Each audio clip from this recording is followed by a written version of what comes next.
4200 पे ग्रेड के जितने भी स्टूडेंट हैं जो एसएससी सीजीएल 2021 या 2022 में पास आउट होंगे, एसएससी सीजीएल 2021 के जो भी हैं उनकी ज्वाइनिंग जो है वो आपकी मई तक हो जाएगी हर पर्टिकुलर डिपार्टमेंट में। तो यहाँ पे सैलरी किस तरीके से रहेगी, क्या क्या चीज़ें आपको ध्यान रखनी होती है, तो यहाँ पे शॉर्ट में सारी चीज़ें मैं आपको बताऊँगा, ध्यान से आप सभी सुनिएगा।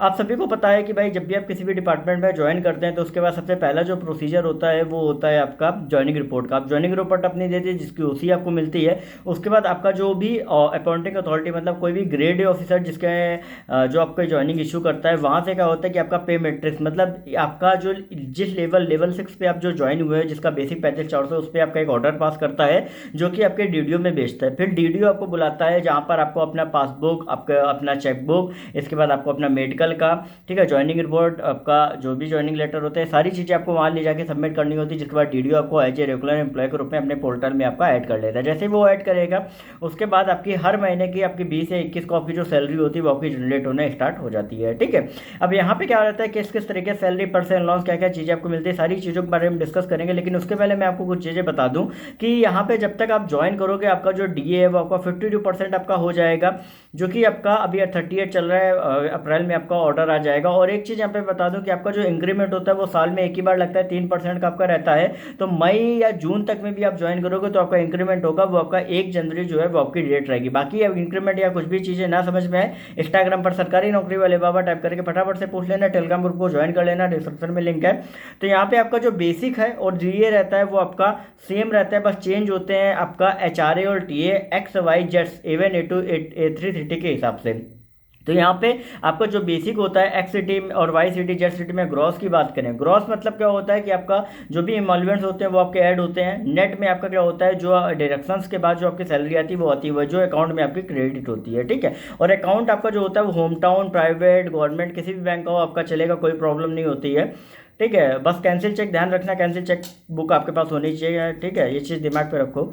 तो होता क्या है कि बेसिक आपका 35,400 हो गया, डीए आपका जो है 42% हो जाएगा, तो आपका जो है 14,868 रुपये डीए जो होता है वो आपका हो जाता है। ठीक है, अब बेसिक और डीए को अगर हम देखें तो इसके बाद जो आपका एचआरए होता है वो आपका एक्स सिटी में 9,558 रुपये होता है, वाई सिटी में आपका 6,372 रुपये होता है, जेड सिटी में आपका जो एचआरए होता है वो 3,500 रुपये आपका जो है वो आपका हो जाता है। ठीक है, तो ओवरऑल यहाँ पे आपका जो एचआरए मैंने आपको बता दिया जो कि 27%, 18%, 9% के हिसाब से आपका क्लासीफाई होता है। लेकिन जेड सिटी में अगर आप देखोगे 9% आपका 3186 आता है, लेकिन गवर्नमेंट की गाइडलाइन के हिसाब से मिनिमम एचआरए जो है वो 3500 के नीचे किसी का नहीं होना चाहिए। तो आपको 3500 एचआरए वहाँ पे आपको मिलता है।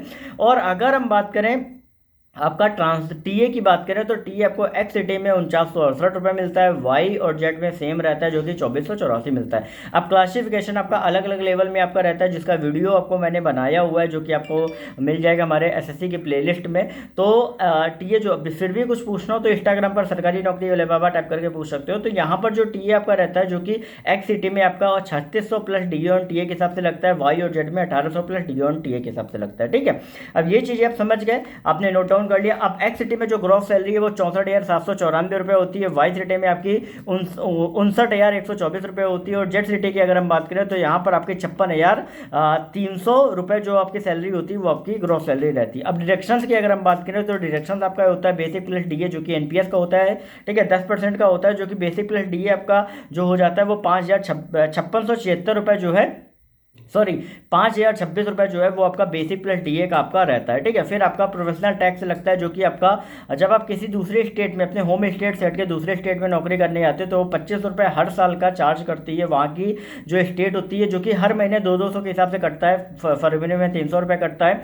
तो इस तरीके से आपका जो प्रोफेशनल टैक्स कटता है। फिर इसके बाद आपको CGHS होता है जो कि आपका 450 आपका कटता है। स्टार्टिंग में CGHS नहीं कटता है, फिर बाद में क्या होता है कि आपको अपना फॉर्म भर के देना पड़ता है, जो भी है वहाँ पे आपका CGHS की डिस्पेंसरी या हॉस्पिटल है वहाँ पे आप दोगे, जो मेन आपका सेंट्रल गवर्नमेंट वाला जो है वहाँ पे आप दोगे तो वहाँ वो आपके रेडियो से लेटर भेजता है जहाँ से आपके लेवल के हिसाब से 450 आपको मिलता है। और जो आपका कार्ड मिलता है उसमें सेमी क्यूबिकल वार्ड आपको मिलता है, मतलब जहाँ जब भी आपका एक्सीडेंट वगैरह कुछ भी होगा तो वहाँ पे आपको सेमी क्यूबिकल वार्ड जो है वहाँ पे आपको दिया जाएगा। ठीक है, तो ये आपकी जो होती है वो आपकी ग्रॉस सैलरी आपकी रहती है। और फिर डिडक्शंस आपका ओवरऑल देखें तो 5676 रुपये का डिडक्शंस होता है।